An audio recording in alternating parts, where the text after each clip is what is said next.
Hermanos, probablemente este va a ser el deber, y es el penúltimo ya, hermanos, de los deberes que voy a compartir.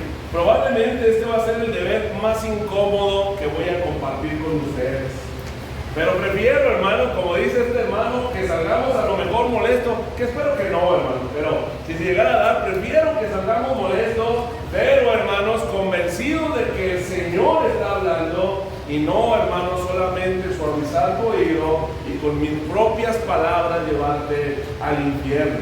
Quiero compartir con ustedes, hermano, el penúltimo deber, el deber de sostener la iglesia económicamente. Sí, hermanos, escucharon bien, el deber de sostener la iglesia económicamente. Y a lo mejor usted me dirá, pastor, pero es una iglesia, ya estamos reformándonos y hablar de dinero aquí en el templo es pecado, ¿no? Casi vamos a decir. No, hermanos, siempre y cuando se hable de la palabra del Señor, con la palabra del Señor, el hablar incluso de la economía o del dinero, no es pecado. Y es un deber importante como todos los demás, hermanos. Es un deber importante como todos los demás. Probablemente, hermanos, este va a ser el deber más incómodo. Y, hermanos, quiero decirles algo.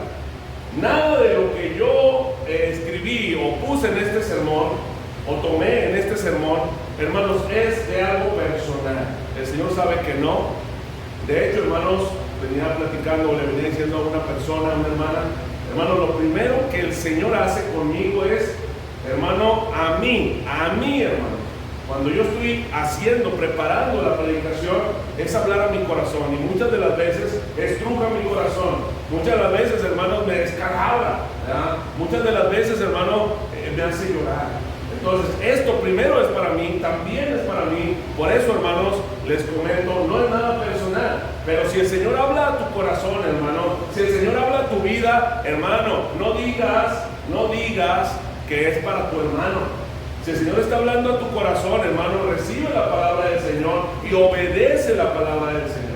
Mira, hermano, quiero empezar introduciendo, parte de la introducción, quiero empezar, hermano, con una ilustración. Regularmente las ilustraciones las platico, ¿verdad? Pero ahora quiero leerla, hermano, porque no quiero que se me pase ningún dato de esta ilustración. Quiero empezar este tema con una ilustración. Ponga atención a la ilustración. Se cuenta que en una ocasión, una niña de 9 años se levantó en la mañana temprano y fue directo al comedor donde estaba su papá desayunando para irse a trabajar. Cuenta la historia que la niña se paró enfrente del papá y le dice: papá, quiero que a partir de hoy se me trate como adulto. Quiero hacer valer mis derechos en esta casa. Quiero apagar la luz de mi cuarto en la noche a la hora que yo quiera. Quiero apagar mi celular cuando yo quiera. También quiero dejar de usar el internet cuando yo quiera. Quiero también prender y apagar la tele cuando yo quiera. Y por último, papá, quiero invitar a mis amigas a mi cuarto cuando yo quiera. El papá se le queda viendo fijamente y le dice: muy bien, hija, muy bien, todo está bien, pero antes tienes que saber que para hacer valer tus derechos y privilegios, tienes que cumplir con tus deberes y responsabilidades. Necesito, hija, que me des 200 pesos para pagar la luz cada 2 meses. Es la mitad de lo que me llega de luz. Necesito que me des 250 pesos cada mes para pagar el internet que usas tú. Ah, hija, es la mitad de lo que pago del internet. Necesito, hija, también 4,000 pesos que me costó tu celular para que puedas usar tu celular. También te pido, por favor, que me des los 3,000 pesos que me costó la televisión que quieres prender y apagar cuando tú quieras. Y no te olvides de darme los 2,000 pesos cada 2 meses que me descuentan del pago de la casa, donde tienes tu cuarto, donde quieres meter a tus amigas cuando quieras, y esos 2,000 pesos solo es la mitad de lo que me descuentan. Lo espero cada 2 meses.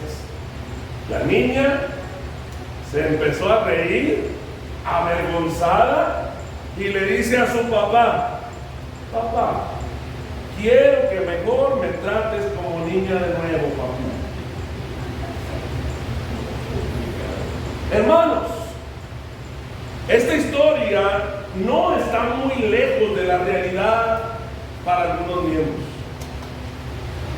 No está muy lejos de la realidad para algunos miembros de las iglesias. Quiero disfrutar, hermano, de nuestros derechos y privilegios, ¿verdad? Queremos disfrutar de nuestros derechos y privilegios como miembros de una iglesia local, ¿verdad? Queremos hacerlo. Ahora, ¿cuáles derechos? ¿Cuáles privilegios? Porque quiero tapar todos los huequitos, que no quede ninguno. ¿Cuáles derechos y cuáles privilegios? Porque usted me va a decir: a ver, dígame cuáles derechos y cuáles privilegios para empezar. Porque dice usted que quiero disfrutarlos, pero quiero saber cuáles son los derechos y privilegios. Bueno, mire, le voy a dar una lista de algunos derechos y privilegios. Por ejemplo, mire, quiere disfrutar de los derechos, como por ejemplo, tomar decisiones en todo lo relacionado a las finanzas. Por ejemplo, hermanos, tomar decisiones en cuanto a los pagos y servicios. Tomar decisiones en cuanto a si se debe comprar una cosa u otra. Tomar decisiones en cuanto a si se le debe pagar al pastor y cuándo se le debe de pagar al pastor. Tomar decisiones, esos derechos los quiero. Pero también privilegios, hermanos. ¿Cuáles privilegios?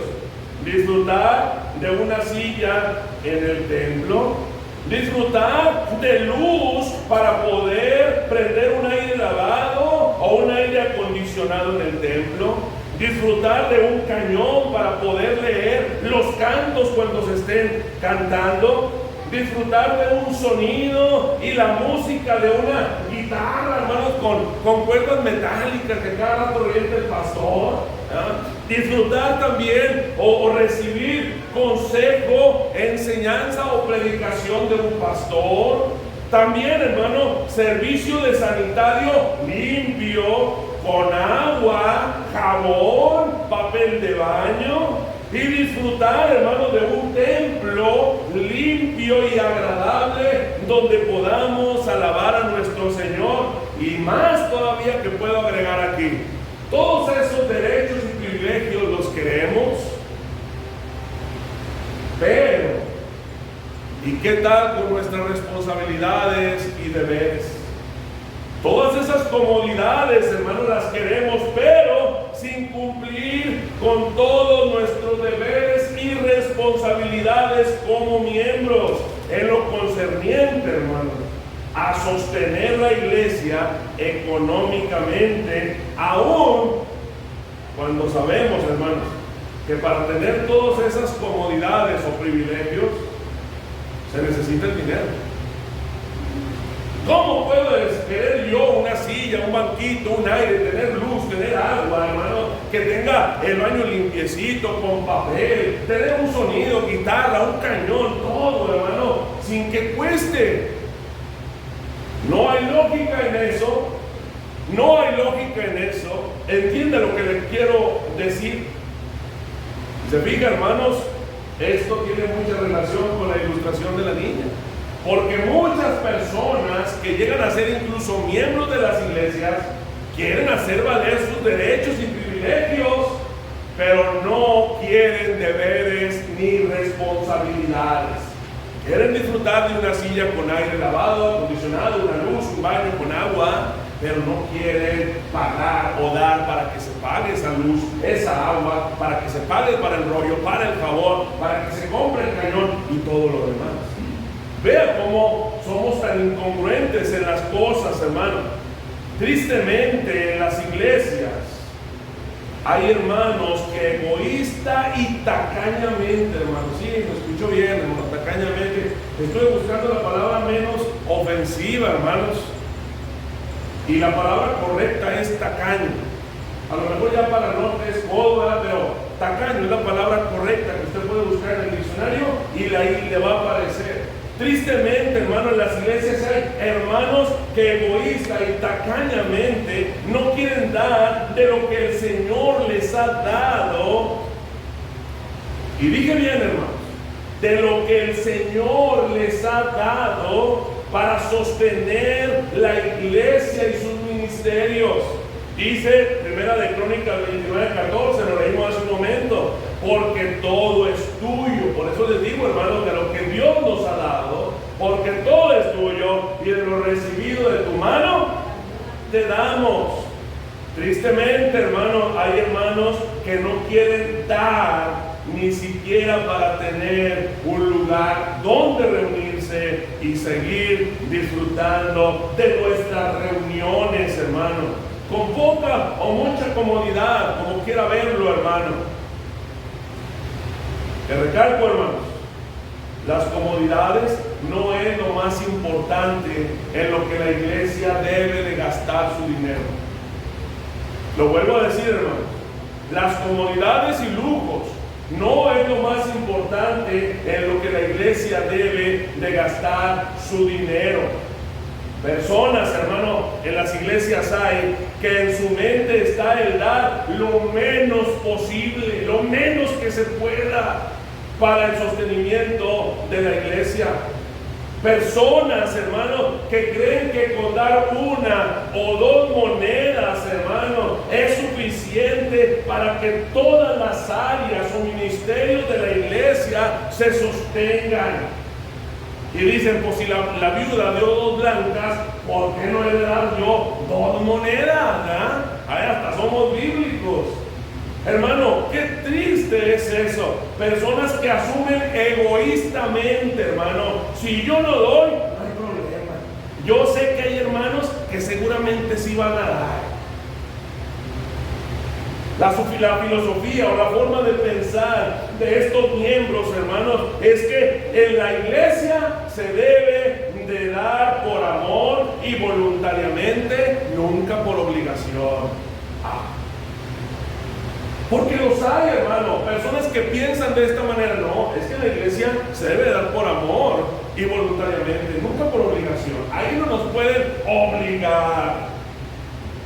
Hay una frase, hermanos, muy trillada, muy trillada, pero que revela claramente lo que hay en su corazón egoísta y mezquino. Seguramente usted ha escuchado esta frase: el diezmo no es obligatorio, nadie debe de diezmar, ya no estamos bajo la ley. ¿Ha escuchado personas que dicen esto? Las redes sociales están lleno de esto, hermano. En las redes sociales está lleno de esto. Esta frase ya está de más trillada, pero realmente revela, hermano, lo que hay en su corazón egoísta y mezquino. El diezmo ya no se debe dar, ya no estamos bajo la ley, hermano, ya no es obligatorio, así que no debemos de diezmar, no debemos de diezmar. Hermanos, Lucas 6:45 dice: porque de la abundancia del corazón habla la boca. Así que esas personas, cuando dicen eso, hermano, de lo que hay en su corazón egoísta y mezquino, por no decir tacaño, es de lo que hablan. No, ya no hay que dar porque no estamos bajo la ley. Hermano, de la abundancia del corazón habla la boca. Quiero compartir, hermanos, 2 cosas sobre el dar para sostener nuestra iglesia. El dar para sostener nuestra iglesia. Voy a tratar de hacerlo esto lo más corto posible. No está tan largo, hermanos, como otros maratónicas sermones, ¿no? Pero no está tan corto como los demás. Así que ponga mucha atención, que me gustaría que esté todo. Y si hay algún hermano que no está, le voy a pedir que cuando esté en YouTube, miembro de la iglesia, mándeselo. Aunque le llegue por todos lados, ya me lo mandó uno, ya otro, ya otro, ya otro. Mándeselo y que vea esto. 2 cosas quiero compartir con ustedes, hermanos. ¿Qué dice Dios sobre dar para tu iglesia? Esa es la primera. ¿Qué dice Dios sobre dar para tu iglesia? Hermanos, las escrituras enseñan claramente que los cristianos, todos los cristianos, los que han creído en Cristo, deben de dar. pero sobre todo aquellos que son miembros de una iglesia local deben sostener económicamente la obra del Señor. Todos los que hemos creído, hermano, tenemos esa responsabilidad de dar. Pero, hermano, los que son miembros de una iglesia, ahí no hay excusa, hermano. Tenemos la responsabilidad de dar para poder sostener nuestra iglesia. Miren lo que dice 2 Corintios 9, 6 y 7. Lo leímos hace un momento. Dice: pero esto digo, el que siembra escasamente, también segará escasamente. Y el que siembra generosamente, generosamente segará. Cada uno dé como propuso en su corazón, no con tristeza ni por necesidad, porque Dios ama al dador alegre. Y es que no se trata, hermano, no se trata si estamos bajo la ley o no. No se trata si es maldición que des tu diezmo o tus ofrendas o no. No se trata si ya no estamos en el antiguo pacto, en el nuevo pacto o no. No se trata de eso. Se trata de dar y de dar con generosidad y alegría. De eso se trata, hermano. No que si estamos en el Antiguo y el Nuevo Testamento, no que estamos bajo la ley ya, no que si debemos de diezmar, debemos de ofrendar. No, hermano, se trata de dar con generosidad y alegría. Porque este pasaje es en el Nuevo Testamento. Si queremos argumentar en el Nuevo Testamento, ¿por qué debemos de dar? De una cosa, hermanos, estoy seguro, y porque la palabra lo enseña, es agradable a Dios cuando damos con alegría. Es agradable a Dios cuando damos con alegría. Tú agradas a Dios cuando das tu ofrenda o tu diezmo con alegría. Porque dice su palabra, porque Dios ama. ¿Escuchas eso, hermano? Tan hermoso. Porque Dios ama al dador alegre. Hermano, ama al dador alegre. ¿Sabes qué, hermano? Y trae bendición el Señor cuando damos con generosidad. Y trae bendición el Señor cuando damos con generosidad. Dice: el que siembra generosamente, generosamente también segará. Mira, hermano, el apóstol Pablo está usando aquí una ilustración, la ilustración de un sembrador, de un campesino, de un agricultor, ¿verdad? Mi hermano Jesús me entenderá muy bien. Él está usando el ejemplo de un sembrador, que todo el mundo entendemos esta ilustración. Dice el apóstol Pablo: el que siembra generosamente, generosamente también va a recoger. Hermano, no puedes aventar 5 semillas de sandía y esperar que te salga un tráiler de sandía. ¿Estás de acuerdo, hermano? No puedes aventar 5 semillas de sandía y pensar que vas a sacar toneladas y toneladas de sandía, hermano. Eso no es lógico, ¿estás de acuerdo? Por eso el apóstol Pablo dice: si tú avientas 5 semillas, si tú avientas de una manera no generosa, pues también escasamente vas a cosechar. Si tú avientas 5 semillas, escasamente vas a cosechar. Pero si tú avientas generosamente semillas, generosamente vas a ¿qué? A cosechar. Vea la ilustración, hermano, que no es tan complicada, no es tan compleja. La palabra del Señor nos invita, hermano, que lo hagamos de manera generosa. Y ve, hermano, que no estoy usando el Antiguo Testamento, pero aquí, hermano, hay una promesa bonita, hermosa. Si tú, hermano, siembras generosamente, generosamente vas a cosechar. Pero si siembras escasamente, escasamente vas a cosechar. Yo te pregunto, hermano, ¿cómo estás sembrando? ¿Cuánto estás arrojando al campo? Porque si lo estás haciendo de una manera mezquina, egoísta y tacaña, te diré, hermano, que recogerás de una manera mezquina y tacaña. Ahora yo te digo a ti, hermanos, ¿qué es para ti ser generoso? Porque la Biblia dice que el que siembra generosamente, generosamente también segará. El que siembra escasamente, escasamente también segará. Ahora, ¿qué es generoso, hermano, para ti?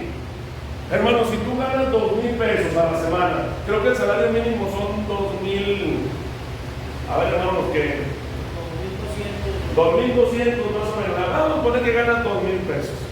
Hermano, no lo contestes, pero piénsalo. Hermano, si ganas 2,000 pesos, ¿tú crees que dar 100 pesos es generoso? Es más, hermano, ¿tú crees que dar 200 pesos y ganar 2,200 pesos es generoso? Podrías decir, no, yo soy muy generoso, muy espléndido, porque estoy dando 200 pesos. Una persona dijo en una ocasión, hermanos, generosidad es dar por lo menos la mitad de lo que tienes o lo que ganas.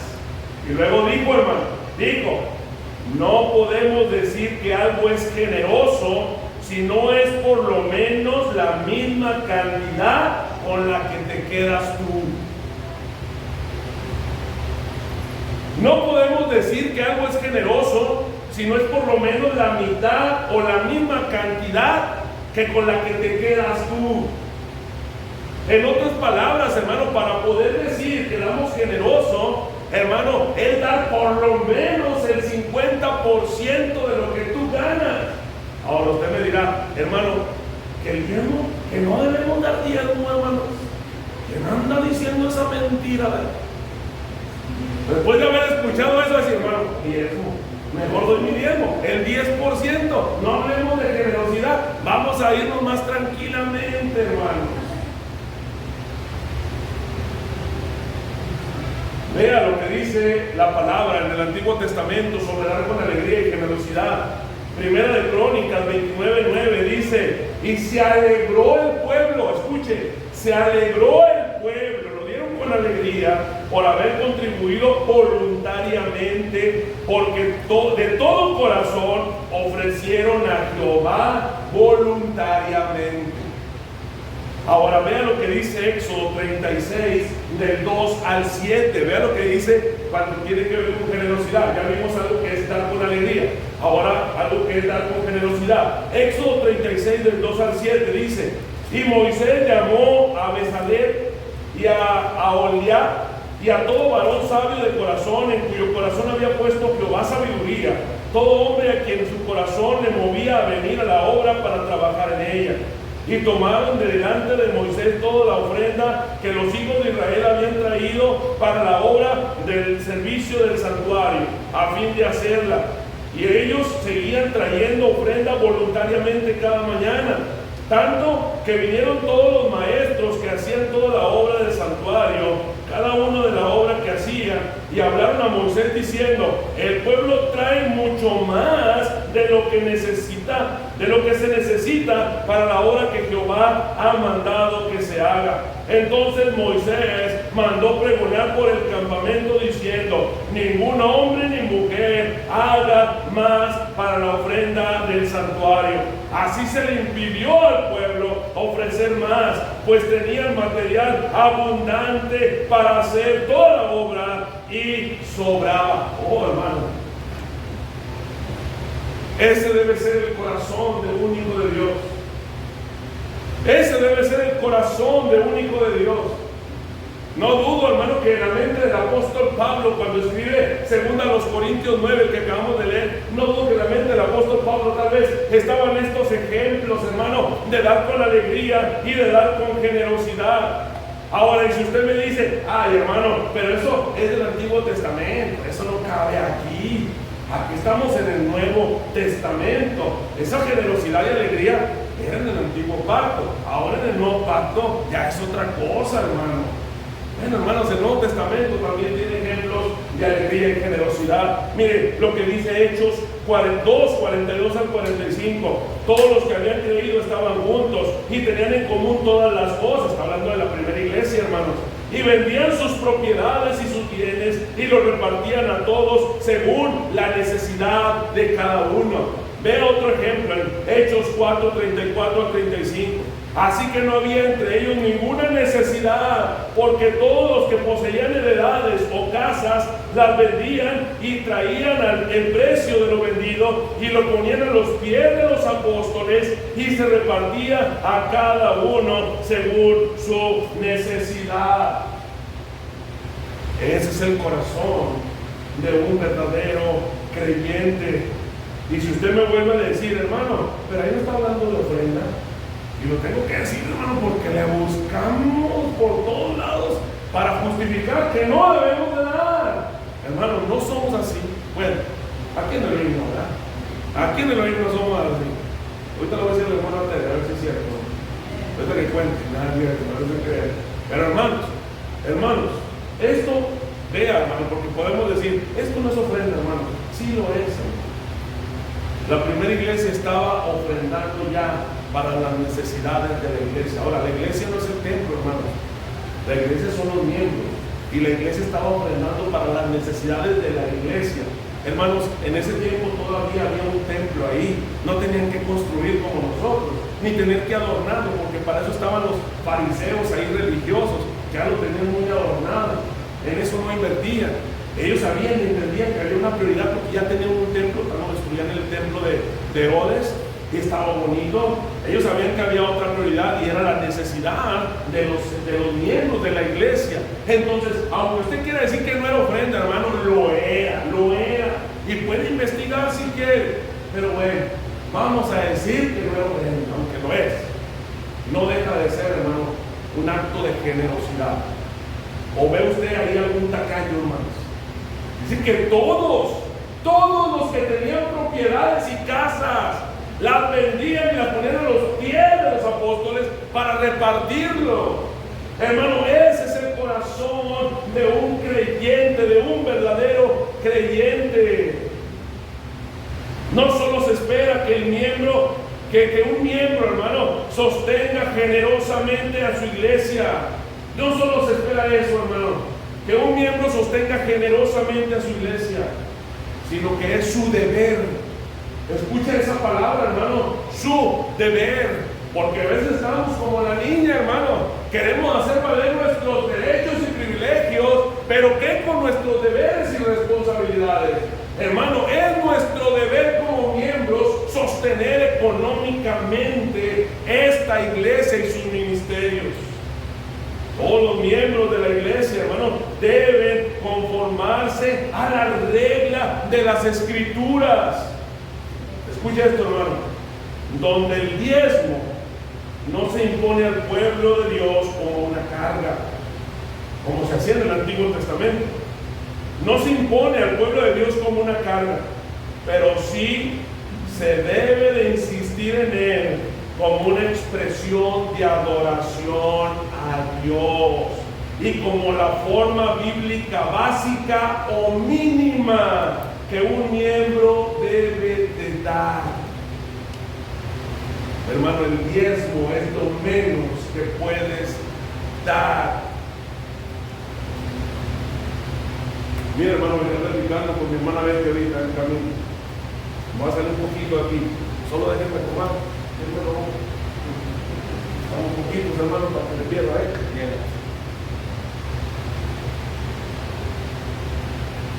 Analiza esto que te voy a decir, hermano. Si el Señor te dijera hoy que irás al infierno el día que mueras, por la eternidad a sufrir, y te dijera qué tienes para darme y no mandarte al infierno y llevarte conmigo al cielo, a la plenitud de gozo, y no ir a un lugar de tormento,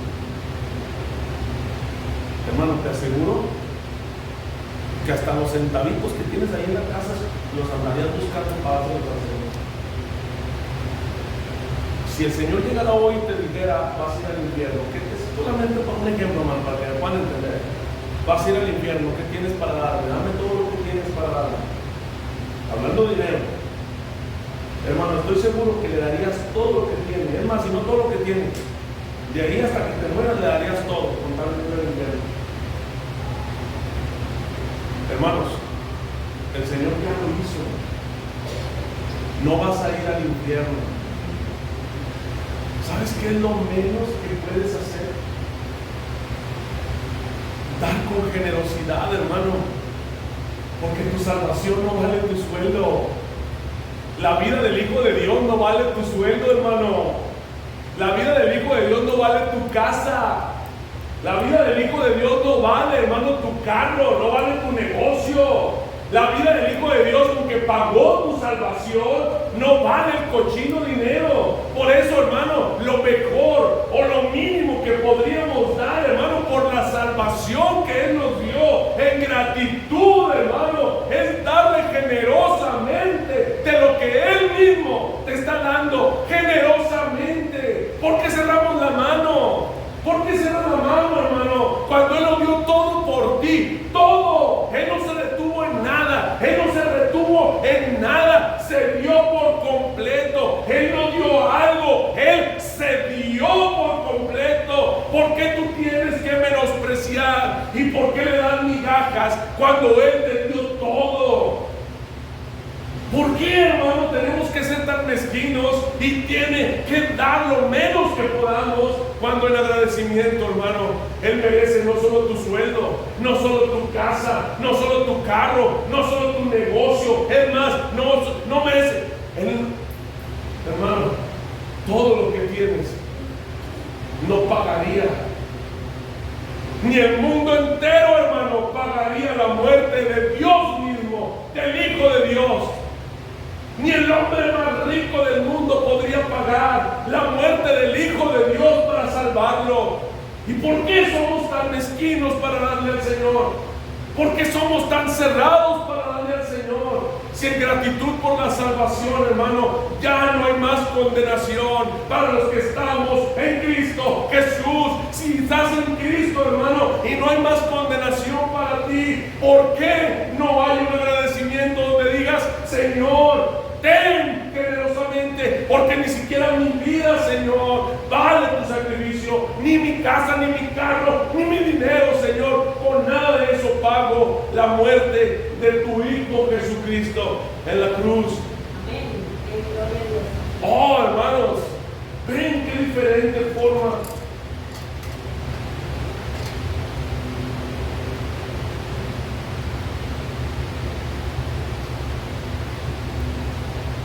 ¿Qué con aquellas personas que todavía dicen, no, es que ya no debemos de diezmar porque ya no estamos bajo la ley?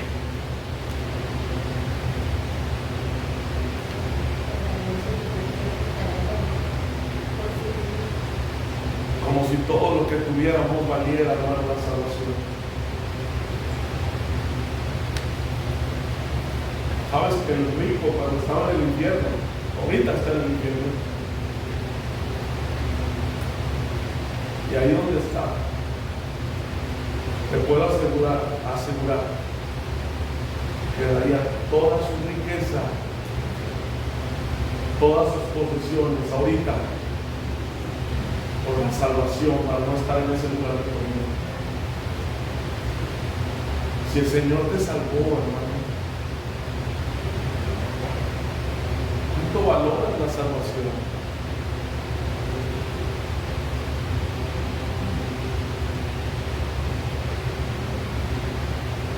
Quiero compartir el segundo punto, hermano, sobre el deber de dar, hermanos. Y el segundo punto, hermanos, es el propósito por el que Dios da el dinero. ¿Cuál es el propósito por el que Dios te da el dinero?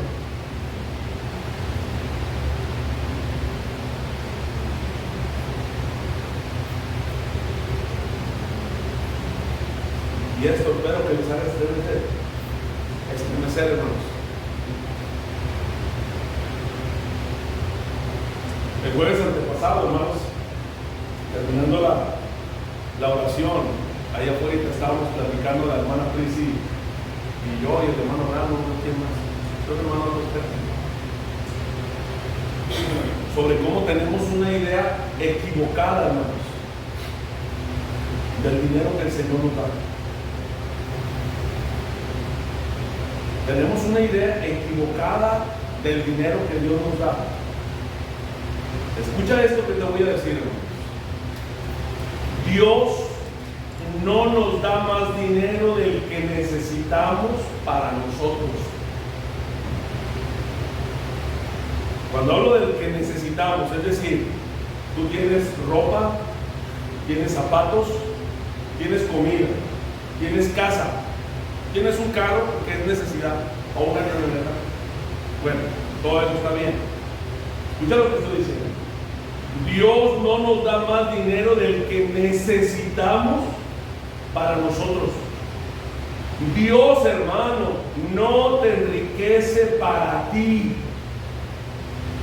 Dios te da para que des y sostengas tu iglesia, no al pastor, hermano. De hecho, hermano, los pastores que se quedan con los diezmos y las ofrendas no son pastores, son lobos rapaces, hermano. Lobos rapaces que viven y explotan la iglesia, hermano. No estoy hablando del dinero que se da al pastor. Hermano, escucha esto. Dios no nos da más dinero del que necesitamos para nosotros. Dios no nos enriquece para nosotros. Dios nos da más de lo que necesitamos, hermano, para que lo demos y sostengamos a nuestra iglesia. El dinero que el Señor nos da para dar a nuestra iglesia, hermanos, tiene un propósito eterno. No solo es para el mantenimiento, hermanos, de las instalaciones. El dinero que el Señor nos da tiene un propósito eterno, hermanos. No solo es para el mantenimiento de las instalaciones, lo repito, ni para pagar al pastor. No, hermano. Aunque es el que se encargue de la enseñanza, la iglesia tiene el deber de invertir gran parte, hermano, de su dinero, de su tesoro, en los ministerios principales, hermano, que la Biblia nos enseña. En eso, hermano, es en lo que se debe de gastar la mayor cantidad de dinero que llega o entra a la iglesia, en los ministerios que la Biblia nos enseña. Ahora, ¿cuáles son esos ministerios? ¿Cuáles son los ministerios que la Biblia nos enseña? El primero, hermanos, es la enseñanza. Ahí se debe de invertir dinero. Y ahí en la enseñanza, hermanos, aunque no lo voy a tocar de manera general, está el pago del pastor. Y en el pago del pastor, hermano, porque él es el que se encarga de la enseñanza o la predicación. El pastor es el que se encarga de enseñar públicamente, es decir, el domingo, entre semana los estudios, en los cultos evangelísticos, en los funerales, en los 15 años, en las bodas, en toda predicación pública, pero no solo pública, sino privada. Es decir, cuando se aconseja, cuando se amonesta a un hermano, cuando se exhorta a un hermano. Esa es una predicación o enseñanza privada. Pero en términos generales, hermanos, un ministerio en el que se debe de invertir el dinero de la iglesia es en la enseñanza. ¿En qué, hermanos? También invertir en conferencias, hermanos, porque las conferencias son enseñanza. Miren qué bendición fue el haber estado en Tuxtla, hermanos, y recibir enseñanza de los hermanos. Una enseñanza tan sana, tan pura, hermanos. Miren qué bendiciones. Vieron qué bendiciones estar en el seminario y aprender de un maestro, hermanos. Invertir para la enseñanza, sean conferencias, sean talleres, hermanos. No debemos de cerrar la mano. Y a veces decimos, no, vamos a estar gastando ahora para invitar a un hermano que nos dé una conferencia. No, hermano, ahora no. Vamos otra vez a tener que sacar del tesoro para pagarle a otro pastor porque nos va a dar un tema, o a un hermano, un seminarista, o a un maestro para que nos explique una doctrina. No, hermano, pues para eso no es el tesoro. El tesoro es para tenerlo guardado. Hermano, uno de los ministerios en los que se debe de gastar, hermano, es en la enseñanza de la iglesia. En conferencias, talleres, hermano, en material de enseñanza. Como lo dije, hermanos, en el sostenimiento de los pastores, dice la Biblia, hermanos, En 1 Timoteo 5, 17 al 18, los ancianos que gobiernen bien sean considerados dignos de doble honor, principalmente los que trabajan en predicar y enseñar, porque la Escritura dice: no pondrás bozal al buey que trilla, y el obrero es digno de su salario. El Señor Jesucristo lo dice también en Lucas 10:7, el obrero es digno de su salario. El apóstol Pablo vuelve a repetirlo en 1 Corintios 9:14, los que anuncian el Evangelio, que vivan del Evangelio. Por lo tanto, hermanos, la enseñanza está a cargo del pastor, no solamente porque él predica, sino él debe estar vigilando qué es lo que se enseña y quién enseña. Pero no solo es el ministerio en el que se debe invertir, también, hermano, en el evangelismo, en cultos evangelísticos, hermano, en sostener a misioneros, hermano. Esto es algo bien importante. Yo le he pedido al Señor, hermano, no estoy orando que esté conmigo, pero no solamente estoy orando por un pastor más, estoy orando para que el Señor levante misioneros, hermano. Invertir en sostener misioneros. Si usted y yo no podemos ir a evangelizar a tal lugar, hay hermanos que Dios ha llamado para eso, hermano. Y como iglesia tenemos la responsabilidad de ayudarle o sostenerle, hermano, porque la evangelización es un ministerio especial en el que la iglesia debe de invertir su dinero. El Señor nos dio una gran comisión de ir y predicar a toda criatura, ir y predicar en todos lados. Hermano, si a lo mejor no podemos por X o Y razón, simplemente porque el Señor nos ha llamado, pero hay algún hermano que tiene el llamado, lo menos que podemos y debemos hacer es ayudarle económicamente para que él vaya y predique donde nosotros no podemos. El segundo ministerio en el que se debe de invertir la economía del dinero, hermano, es la evangelización, cultos evangelísticos como lo hacemos, hermano, sostenimiento de misioneros, herramientas tecnológicas de evangelismo, hermano, redes sociales. Yo creo que es muy buena idea, hermano, de hecho, a platicar con las jovencitas, buscar hacer alguna página evangelística, hermanos, TikTok, evangelísticos, no sé, las redes sociales, usarla para evangelizar a las personas. En eso, hermanos, en tratados o folletos, hermanos, tenemos ahí una caja de tratados o folletos, pero tristemente, hermanos, esos folletos ya no tienen sana doctrina. Por eso es que no los hemos usado. Pero invertir en eso, hermano, el tesoro de la iglesia tiene que ser usado en eso. Por eso lo dije al principio, hermano.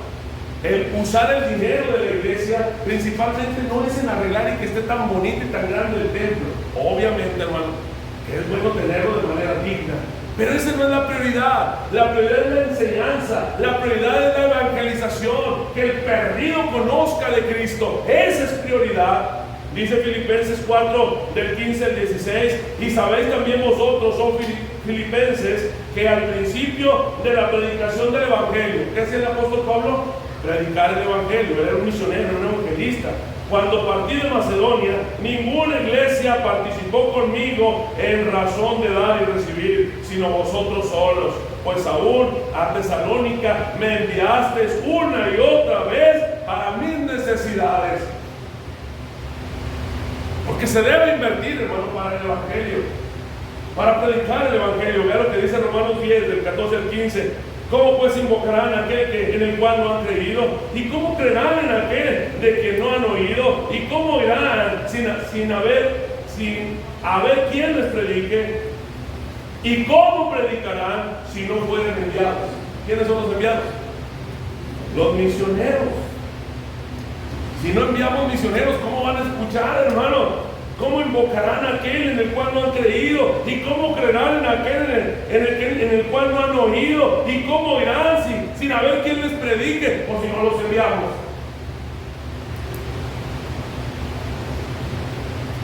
Tercer ministerio que la Biblia habla, hermano, en el que se debe de invertir la economía de la iglesia. Y no debemos de limitarnos, hermano, de cerrar la mano.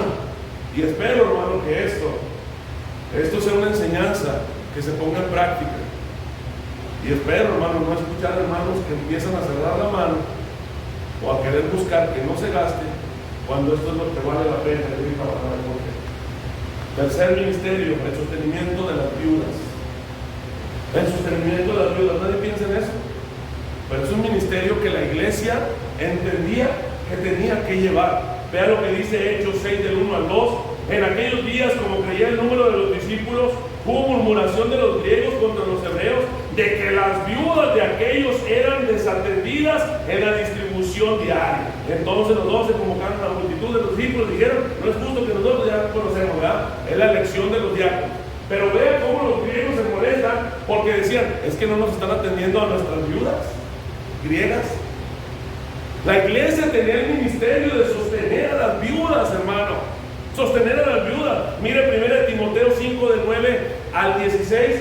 El apóstol Pablo le dice a Timoteo: sea puesta en la lista solo la viuda no menor de 60 años. Vean, hay una lista porque las iglesias tienen un ministerio de sostenimiento de las viudas. Dice: sea puesta en la lista solo la viuda no menor de 60 años, que haya sido esposa de un solo marido, que tenga testimonio de buenas obras, si ha criado hijos, si ha participado de la hospitalidad, si ha lavado los pies de los santos, si ha socorrido a los afligidos, si ha practicado toda buena obra. Pero viudas más jóvenes no admitas, porque cuando impulsadas por sus deseos se rebelan contra Cristo, quieren casarse, incurriendo así en condenación por haber quebrantado su primera fe.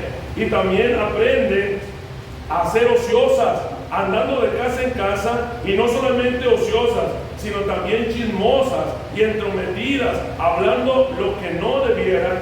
Quiero pues que las viudas jóvenes se casen, críen hijos, gobiernen a su casa, que no den al adversario ninguna ocasión de maledicencia, porque ya algunas se han apartado en pos de Satanás. Si algún creyente o alguna creyente tiene viudas, que las mantenga y no sea grabada la iglesia, a fin de que haya lo suficiente para las que en verdad son viudas. Vean, hermano, que ese es el ministerio de las iglesias. Pablo le dice a Timoteo: pastor. Hermanos, ¿saben que pocas iglesias tienen ese ministerio? Se les ha olvidado. Pero puedo decirles que estos principales ministerios son en los que se debe de gastar el dinero de la iglesia. Hermano, y escucha esto que le voy a decir, porque esto es algo también fuerte. Hay dos cosas que son de lamentar en la iglesia del siglo XXI. Hay dos cosas que son de lamentar en la iglesia del siglo XXI. La primera, hermanos, es que los miembros no cumplan con su deber de sostener su iglesia, y por consiguiente no hay suficiente dinero en el tesoro para desarrollar esos ministerios. Eso es lamentable, hermano. Que los miembros no cumplan con su deber de sostener la iglesia y haya dinero suficiente para poder, hermano, gastar o invertir ese dinero del tesoro en desarrollar esos ministerios. Eso es lamentable en la iglesia del siglo XXI. Pero no solo eso, hermano. La segunda cosa que tenemos que lamentar de las iglesias del siglo XXI, de nuestro tiempo, es que las pocas iglesias que sí tienen dinero, hermano, que sí tienen una economía para poder desarrollar esos tres ministerios, ¿saben en qué gastan su dinero? En tener sillas más cómodas, en tener ministerios más grandes, en tener una pantallota que abarque toda la pared para los de alabanza, en un mejor escenario, en una mejor iluminación, en un mejor sonido, pero no en ir a predicar el evangelio, en sostener a misioneros, en enseñar sana doctrina, en sostener a viudas y huérfanos. Hermano, hay iglesias así, las conozco, y no voy a decir nombres, pero hay iglesias que tienen la capacidad de poder sostener estos ministerios. Pero ¿saben lo que están pensando? ¿Saben lo que están pensando? ¿En cuándo van a cambiar ese ministerio que hace de feo, aunque funciona bien? Eso es lo que están pensando. En que ya esa pantalla se ve muy gruesota, ya necesitamos una pantallita más delgadita, está muy grande ya. En que esta silla ya se subió un poquito ahí la esponja, ya necesitamos una un poquito más acolchonada. En eso están pensando. Eso es lamentable, hermano, la iglesia del siglo XXI. Lo primero, las iglesias donde los miembros no dan para sostener su iglesia y poder empezar estos ministerios. Y la segunda, hermano, la iglesia que tiene, pero que gasta su dinero en vanidades y no es lo que realmente es importante. Lo primero, hermano, que debemos entender, escucha, hermano, lo primero que debemos entender es que lo que tenemos, y hablo, hermano, de dinero, sí, dinero. Lo primero que debemos de entender, hermano, y hablo de dinero, lo primero que debemos de entender es que lo que tenemos es por Dios.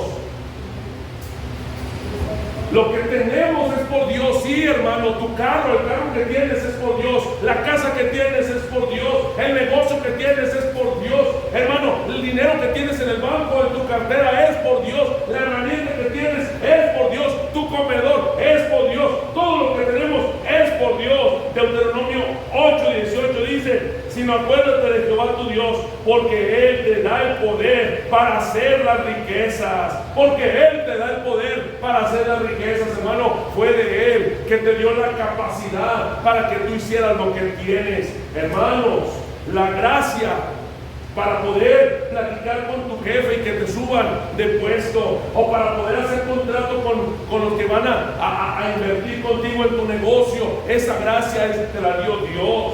La sabiduría y la inteligencia para poder desarrollar tu trabajo, eso te la dio Dios. La fuerza y la salud para levantarte, hermano, fuerte a trabajar, eso te la dio Dios. El trabajo te lo dio Dios. Todo viene de Dios. Así que lo que tienes, hermano, eso te lo dio Dios.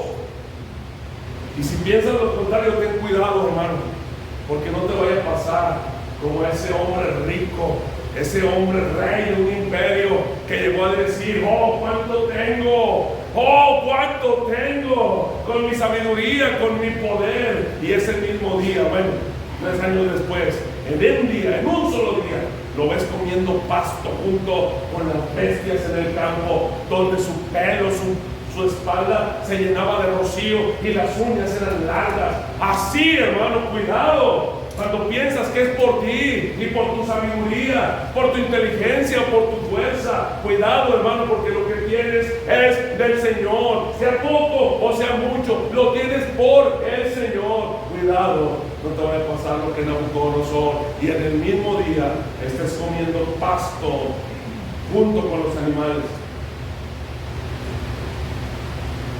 Lo segundo que debemos entender, hermano, es que un día daremos cuenta a Dios del dinero que nos dio para administrar. Y esto, hermano, creo que es lo más importante. Todo es importante, pero esto es el clímax del sermón. Quiero que prestes atención a esto que te voy a decir, hermano. Lo segundo que debes entender es que un día darás cuenta a Dios del dinero que nos dio. Daremos cuenta a Dios del dinero que nos dio para administrar. Ahora, ¿y por qué vamos a dar cuenta del dinero? Por la simple y sencilla razón de que todo es de Dios. El Salmo 89:11 dice: todo tuyo son los cielos, tuya también la tierra, el mundo y su plenitud. Tú lo fundaste, porque de lo recibido de tu mano te damos, porque todo es tuyo, y de lo recibido de tu mano te damos. Un día vamos a dar cuentas, un día te vas a presentar delante de Dios y le vas a dar cuentas del dinero que Dios puso en tus manos para administrarlo, hermano. Un día nos vamos a presentar delante de ese trono, delante de nuestro Hacedor, de lo que Dios puso en nuestras manos. Y si lo único, hermano, en lo que pensabas, si lo único en lo que estábamos pensando y nos enfocábamos era en tener más y más para nosotros, para nuestros gustos y deseos, hermanos, seremos pesados en balanza y seremos hallados faltos. Hermanos, nuestra prioridad no es hacer tesoros en la tierra. Nuestra prioridad no es hacer tesoros aquí. Nuestra prioridad es hacer tesoros en el cielo. Dice Mateo 6:19-21: no os hagáis tesoros en la tierra, donde la polilla y el orín corrompen, y donde ladrones minan y hurtan, sino haceos tesoros en el cielo, donde ni la polilla ni el orín corrompen, y donde ladrones no minan ni hurtan, porque donde está vuestro tesoro, ahí estará también vuestro corazón. Cuando estemos en su presencia, hermanos, porque lo estaremos, porque un día te vas a presentar delante de Dios. Cuando estemos delante de su presencia y Dios te pregunte, hermano, ¿qué hiciste con el dinero que puse en tus manos para administrar? ¿Qué hiciste con el dinero que puse en tus manos para administrar? Repito, porque todo es suyo, y de lo recibido de su mano es que le damos. ¿Qué le dirás? ¿Qué le dirás, hermano, cuando Él te diga, ¿qué hiciste con el dinero que te di, que puse en tus manos para que lo administraras? ¿Qué le dirás, hermano? Señor, me lo gasté en mí y en mi familia. Eso le vamos a decir. Señor, me lo gasté en mí y en mi familia. O lo estaba ahorrando como el rico insensato. Hermano, y escucha bien, porque no estoy diciendo que no debes de sostener a tu familia. No estoy diciendo que no debes de sostener a tu familia. Eso creo que está muy claro en la Biblia, hermano, que tenemos que sostener nuestra familia. Me refiero a Dios, hermano. Te enfocas en gastar el dinero en ti y en tu familia y te olvidas de Dios. Y te olvidas de Dios.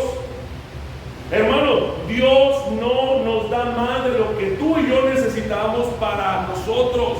Él nos da para Él, para su iglesia, para que su iglesia sea el faro de luz que guíe a los ciegos, para que su iglesia sea ese sustento que sostenga al necesitado y no para nosotros.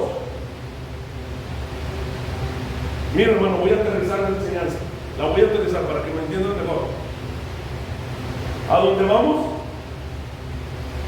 Cuando partamos de este mundo, cuando nos cante, cuando nos estén cantando, cuando ya se pase lista, ahí en el funeral. O yo solo espero ese día. Cuando nos vayamos, hermanos, no nos vamos a llevar nada. Allá no importa el dinero, hermano, ni las cuentas en el banco, ni las posesiones, ni los carros, ni las casas. Allá no importan los títulos, hermano. No, allá no importa eso. Y lo único en lo que realmente pudo haber valido la pena invertir y gastar nuestro dinero aquí, no lo hicimos. Porque por más que te afanes aquí, no te lo vas a llevar, hermano. No te lo vas a llevar.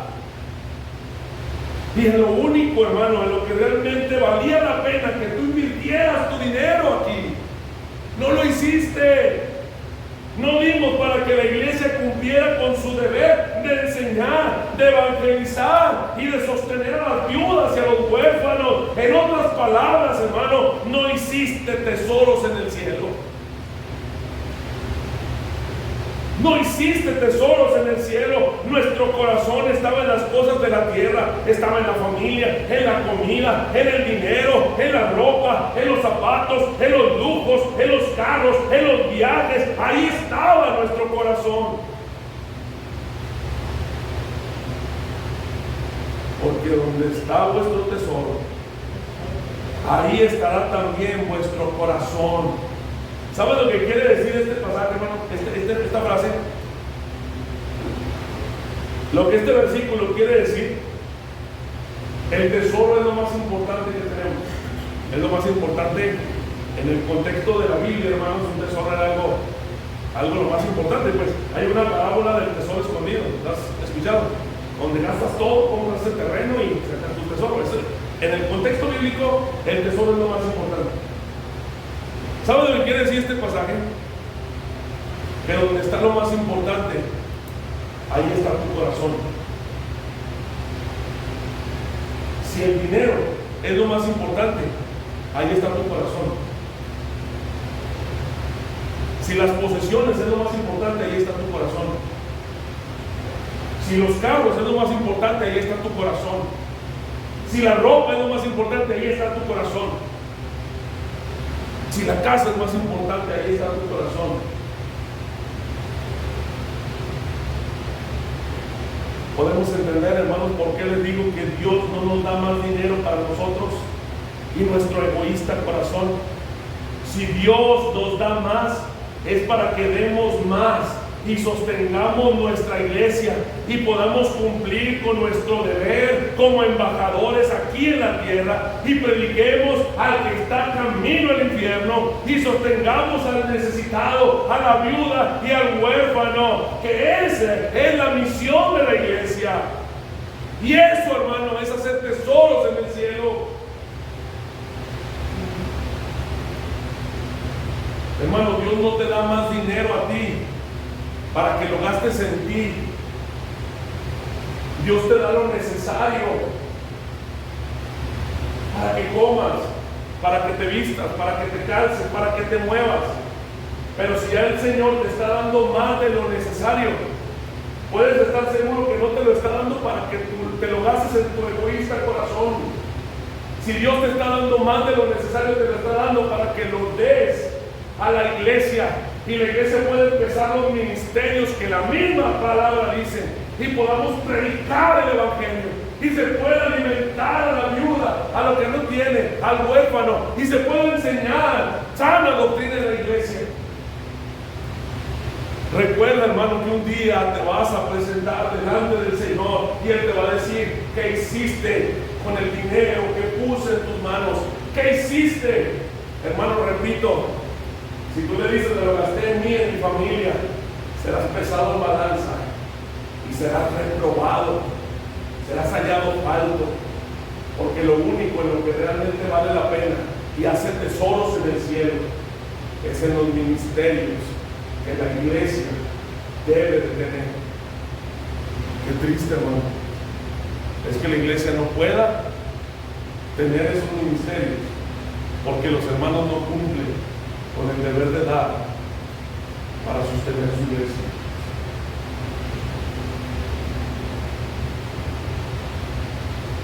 Si Dios nos da más, es para que podamos dar más y sostengamos nuestra iglesia y sus ministerios. Ese es el verdadero propósito por el cual Dios da más al que cree, más de lo que necesita el creyente.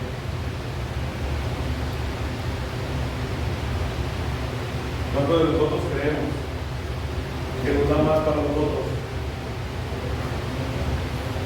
Muchas veces llegamos a pensar: no, es que Dios me da más para mí. No, hermano, si Dios te da lo necesario, lo demás es para que se lo des a Él y puedas cumplir con tu misión. Dice aquel buen hermano que dice: hermano, pero yo no doy nada y Dios me bendice, mira, me estoy yendo muy bien. Yo doy lo mínimo y a mí me está yendo muy bien. Te puedo decir, hermano, que está siendo probado, está siendo pesado en balanza, y te puedo asegurar que cuando te presentes delante del Señor, lo puedo asegurar, hermano, con su palabra, que cuando te presentes delante del Señor y te diga: ¿dónde gastaste lo que te presté? Porque todo es suyo. Y le diga: me lo gasté en mí y en mi familia. Serás hallado falto. Serás hallado falto. Hay personas que alardean y dicen: yo no doy y a mí me va re bien. Vas a dar cuentas aún peor delante del Señor. Porque repito, Dios no te da más para ti de lo que necesitas. Si tienes alimento en tu casa, si tienes techo, si tienes ropa, si tienes calzado, si tienes un carro en donde moverte, eso es lo necesario. Si te da más, no te lo da para ti. Y un día te va a pedir cuentas de eso más que te está dando, porque te lo da para Él, para cumplir con la misión por la que la iglesia está aquí.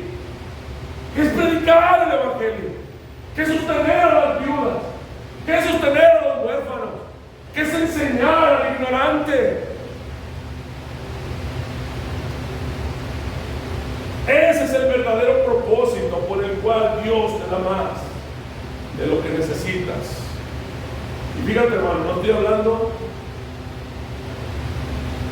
Diga, no, entonces no va. No, hermano. Porque lo necesario, decía el apóstol Pablo, no me des más, porque me olvido de ti. Pero no me des menos, porque no quiero renegar, Señor. Dame lo necesario. Y si Dios ha tenido bien enriquecerte más, puedes estar seguro que te da no para ti, sino para Él. Porque de recibir de su mano es que le damos. Concluyo, hermanos. La iglesia es autónoma. La iglesia es autosostenible, hermano. Nosotros no estamos unidos, asociados, afiliados a ninguna empresa ni a ningún gobierno, hermanos. La iglesia se sostiene por ella misma. Por eso es deber de todos los miembros sostener su iglesia y sostener sus ministerios. Si tú no quieres sostener tu iglesia, ¿cómo puedes tener derechos y privilegios? Si tú no cumples con tus deberes y responsabilidades, ¿cómo quieres disfrutar de derechos y privilegios como la niña de la que le platicaba?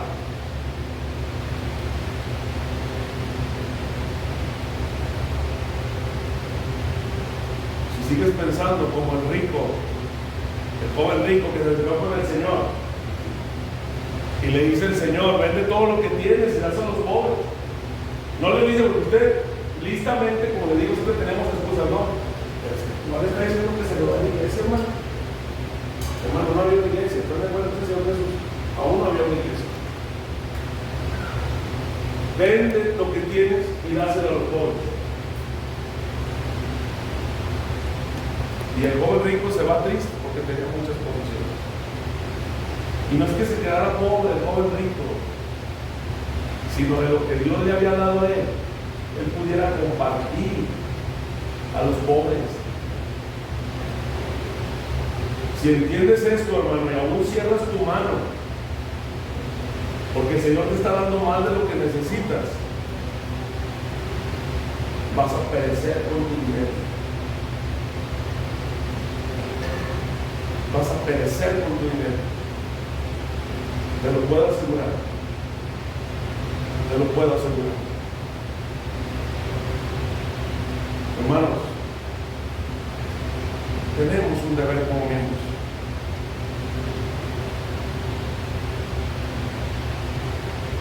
Sostengamos nuestra iglesia. Estamos muy limitados, hermanos, en lo que esos tres ministerios se requieren. Es cierto, hermanos, que tenemos una prioridad ahorita. Es cierto. Para no estar batallando, que nos mueven de un lugar y vamos a otro y luego otro. Es cierto que tenemos una prioridad. Espero en el Señor ya tener nuestro templo, hermano. Pero aún cuando estemos juntando, hermanos, para nuestro terreno y nuestro templo, invirtamos en eso.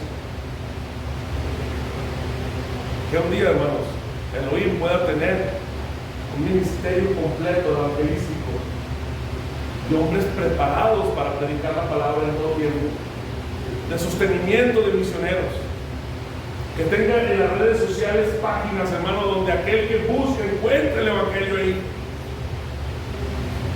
que tenga un ministerio, hermano, donde según la lista que el apóstol Pablo da de los requisitos, podamos sostener al necesitado.